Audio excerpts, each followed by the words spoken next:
මට ඔයාව මතක් වෙන හැම වෙලාවකම මම දන්නේම නැතුව මගේ ෆෝන් එක දිහා බලනවා.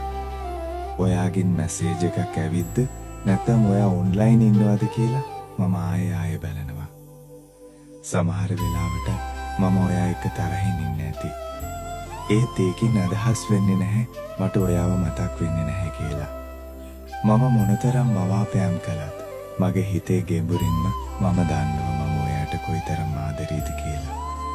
අපි දෙන්න එකට ගත කරපු ඒ හැම මොහොතක්ම මට අද හීනයක් වගේ දැනෙනවා. මම ඇත්තටම ඔයාගේ ආදරණීය මතකයන් ගොඩක් මිස් කරනවා. මතක තබා ගන්න. තරහව කියන්නේ ආදරය වාහගෙන ඉන්න තුනී මීදුම් පටලයක් විතරයි. ඒක මැකී ගිය තැන ඉතිරි වෙන්නේ ඔයා ගැන තියෙන අප්‍රමාණ මතකයේ විතරයි. ආදරයෙන් විදක්.